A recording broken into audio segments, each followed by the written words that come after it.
Hello, folks. Brandon Chapman with you today. It's a Monday edition of TheoTrade videos for July 29, 2024.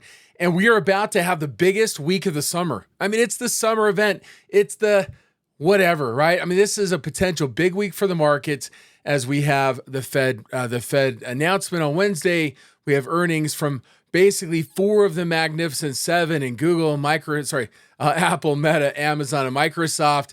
And we have a jobs number on Friday. If there was not enough to kind of make you stand up and take notice as the potential for volatility, this should be it. We may come and go as a whimper, but the fact of the matter remains there's a lot of catalysts for volatility. Now we look at the ES today, for example. Over the last two trading sessions, we're basically trading within the range that was established last Thursday. We've yet to break out of the range from last Thursday. We've been in basically inside days for the last two trading sessions.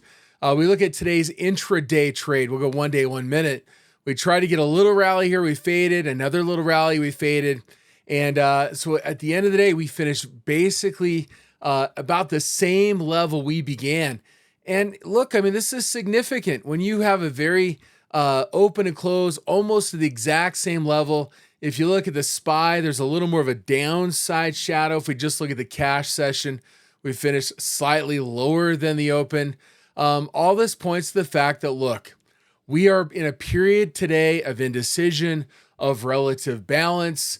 If I bring up the SPX, eliminate my lines. And again, we're just waiting and seeing, and it makes sense. We have a Fed announcement on Wednesday, and this could be a big one. I mean, look, rate cut odds right now are the Fed's going to cut 3 times by the end of the year. Virtually no one's expecting any rate cuts for July. It's all being pushed out to when? Out to like September, November, and December. I forget the Wyoming place where the Fed meets. They'll talk about that in August. And so this is the meeting likely where Powell will lay out those plans for rate cuts going into the end of the year. And we have to be prepared for that. And the fact is we may see some big movement. I mean, as we look at the market right now, and let me just bring up IRX, for example. IRX is the 3-month T-bill, okay? This reflects, 3-month treasury rates. This is the most affected by Fed policy. And I'm going to break this out to a weekly chart, and we can say, okay, you can see the rate cuts that began in early 2022. You can see the end of rate cuts in the middle of 2023. What we had was the fastest rate increase in history, right? From 0 to 5.25% to 5.5% of the Fed funds rate. You can see the rate cuts going into the drop from basically 1.5 to ZERP in 2020. What you don't see in here is the diminishment of the Fed's balance sheet. They did not reduce it materially since the massive expansion that occurred in 2020. A lot of the programs that they instituted, reverse repo and other bank bailout programs, just barely rolled off the books. We had kind of that regional bank scare, for example. Go back to KRE here. Back in early 2023, providing a lot of liquidity for banks for a period of time. That rolled off early in the year. But the problem is this, right? At the end of the day, the Fed has been number one concerned about providing liquidity at the same time as raising interest rates and focusing on the threat of wage inflation. My goodness, when you go to the store and you wonder about, okay, prices of food is going up dramatically and the Fed's trying to get my wages to get stymied. They're trying to prevent wage growth from happening to accommodate for the inflation that they themselves created, among other policies out there. But at the end of the day, the Fed has not done anything materially to really curtail other mechanisms they have to be able to help provide or alleviate some effects of inflation. And now all of a sudden we're prepared to go back to lowering interest rates. 5.25% to 5.5%. Where are we going? A quarter point, another quarter point. 4.5% to 4.75% is the expectation based on the Fed funds future by the end of the year.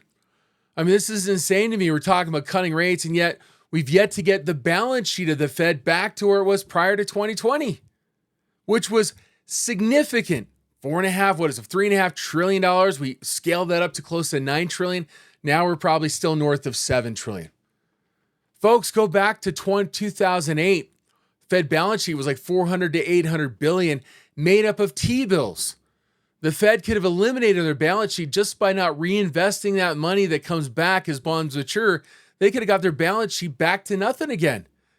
Now we're chock full of longer dated bonds, other types of bonds, et cetera. We have all this junk sitting on the Fed's balance sheet, and they're basically saying we're not going to scale it back to any large degree. And we're only back to 7 trillion, which is double what it was going into 2020. And we're going to start to cut rates again. Well, that makes a lot of sense if we're worried about inflation. Now, one of the areas that we're not seeing inflation right now is oil prices. Oil prices are starting to come off right now just a little bit. The market's still in backwardation. But again, this can heat up in a fury. If the Fed cuts rates too quickly, all of a sudden, the speculative excess comes in, inflation expectations to rise, and all of a sudden oil prices start to take off. So this week, I'm watching oil. I'm watching gold. What's the response to the dollar? If the dollar diminishes in value, gold should move. Does gold outperform the S&P 500 if we move higher? And the reality is, even if the Fed begins to cut, we've been pricing in Fed rate cuts now since the October lows. How much lift can we get off the same narrative? And right now we're pricing in 3 rate cuts by the end of the year. Guess what? At the beginning of the year, we're pricing in 6. So all of a sudden we have this lowered bar the Fed may try to jump over and may start to lay the plan out on Wednesday of this week. But remember, we've been playing into this for a long time. Do we start to, have we bought the rumor, and are we just about to sell the news? This is a big deal. Okay. And then on top of that, last week, we had earnings from Google, for example. I mean, the response to Google's earnings were not fantastic. The stock dropped significantly, right? Achieving about its expected move for the week over the next couple of days, maybe even exceeding it. The drop was from 181 down to 167. I think the market maker move for the week was like $11. At the lows, we went to 164. We dropped on Friday, forming again a balanced kind of spinning top type candle. The upper shadow is a little long, doji type formation.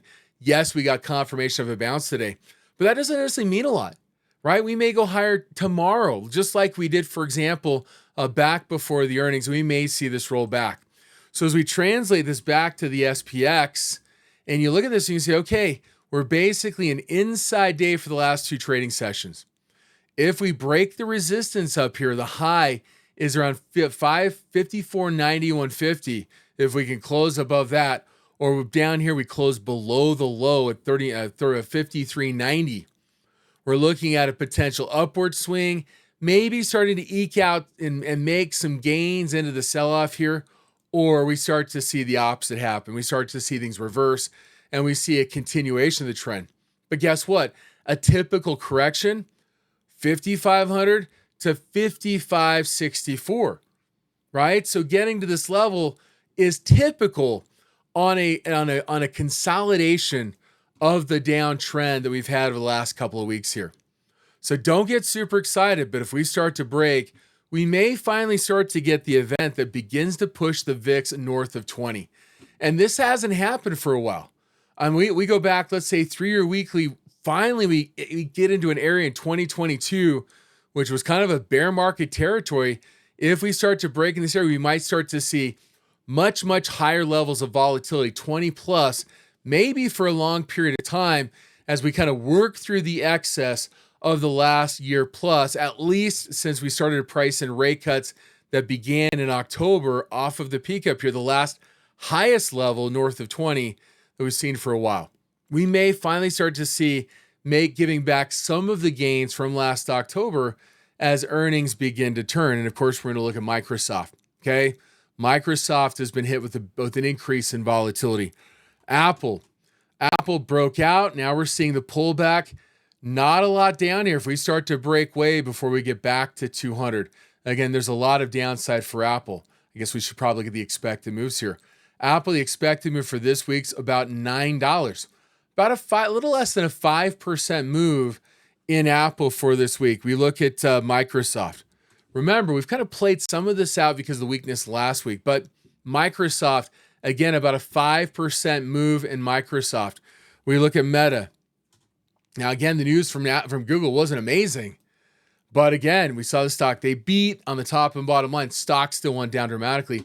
We're looking at almost a 10% move in Meta. And then finally, we got Amazon. Okay. Amazon, the expected move for this week is $13. We're looking for maybe a 6-7% move in Amazon. We have 4 stocks that are 4 of the 7 largest companies, or 8 largest companies if you throw NVIDIA in there, that basically are pricing in 5% plus moves for this week. So how does that translate to the market? Translate to significant movement that could occur, not just because of the Fed, but because of earnings. And then we wrap this week up with the jobs report. You know, the jobs report's probably not bringing a lot to the table. That's why I didn't mention a lot, but it's a big announcement. And if we start to see the jobs numbers start to turn, it's only going to potentially pressure the Fed to potentially cut rates. And if we start to see little to no job growth or losing jobs, that's a very eminent sign that we are basically in recession. Jobs numbers are very coincident. If you see those go south, you know you're in recession. You know what another recessionary signal is?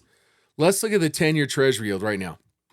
Minus, we'll do the IRX CGI. This is the 3-month T-bill, okay? We're less than what? Just move that over a decimal point, right? So, we're basically what? About 96 basis point difference between the 3-month T-bill and the 10-year. If the Fed cuts 75 basis points this year, we may see, before the end of the year is done, we may see all of a sudden the curve is no longer inverted. This gets back above zero. Think about that for a second. We cut 3 times, that shaves 75 basis points off of IRX plus, and then what do we get? We might get some inflationary bump and selling in long-term treasuries, and all of a sudden the yield curve becomes uninverted.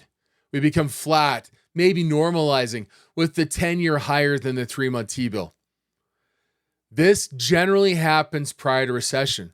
So if you're looking at the Fed rate cuts and saying, hey, this is supremely bullish for the market, the reality is historically, if the Fed cuts rates at this point in time, we're looking at the yield curve normalizing, and we're looking at recessionary indications being present, right? And imminent. And if we start to see jobs start to turn, again, both those factors maybe giving some hints this week, both those factors combined generally indicate recession. I hate to be the bearer of bad news, but this is the historical trend. This generally will uninvert prior to recession. We generally see unemployment start to increase just ahead of recession. And we'll kind of see that trends, the beginnings of these trends are continuation trends with some of the data this week. And we've got corporate earnings. And by the way, those magnificent 7 companies make up a substantial amount of the earnings growth in the S&P 500. So be prepared for what lies ahead this week. Be prepared for volatility. What you see today may be very different than what things may look like by the end of the week. So what can you do? Well, you can certainly look to hedge.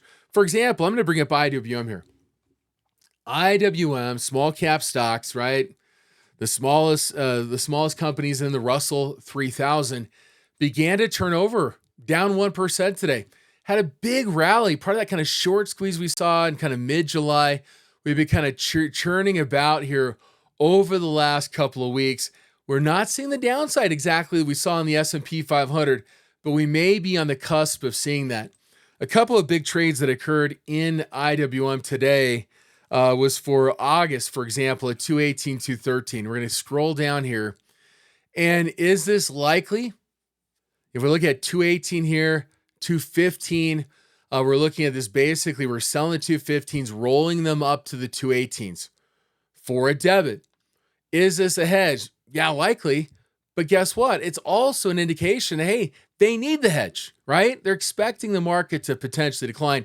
They're moving it up just to become more connected with IWM. If it does decline, it's the delta is going to increase. We could also roll out to September. Scroll up here. You can see right here 213 and 211. Okay, what are they doing? They're selling the 213. It's more of a trade. Selling the 213, rolling it down to 211, taking some profits out of it, taking some risk out of it.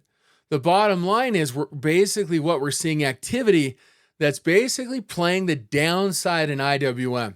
The great thing about IWM, though, is that, look, this has negative skew. Just take this 20 SEP expiration. You could buy an out-of-the-money option. Let's just take a 40 delta here. Buy a 40 delta as a trade. Sell at 217, 219, 217. Buying the 23.48 and selling the 23.57. Not a lot of edge there, but you're buying the lower vol, selling the higher vol. This is a cheaper spread. We walked through at 220, 218 today. That originally had the 40 delta. The point being is there's trades to be had, taking some downside opportunities or a hedge. There's a chance that IWM kind of leads the way into any selling that occurs today because it's relatively outperformed. It may suddenly begin to give back the outperformance. And if we look at a pairs ratio chart or relative strength line of these two, notice how the outperformance of IWM in a sell-off, we could see this relative strength line really come crashing down hard. Like we've seen in the past, is IWM starts to outperform the S&P 500, but in a bearish fashion.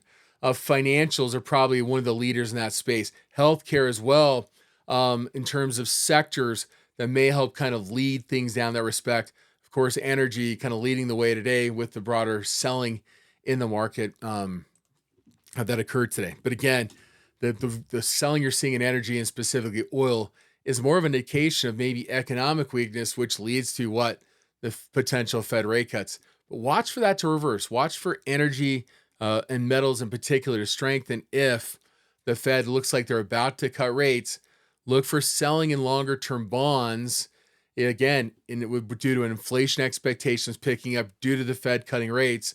And we start to see that normalization of the Fed yield curve. And that only pushes us more quickly towards a recessionary posture and maybe rotation back to more defensive names like utilities, like staples, for example. In fact, if we look at the last week, what are the outperformers? Look at utilities in the last week, the second best performer. Staples, the fifth best performer. We look at 3 weeks here. Again, utilities, the third best performer. The move in interest rates certainly benefiting financials and real estate. I'm expecting to see XLP start to move up the board here, in particular if we start to take a little more of an inflationary posture. Again, the sell-off in treasuries may initially hurt them, but then help metals. But then we start to see the rotation back to a more defensive posture. Well, folks, that's all we got for today. See you.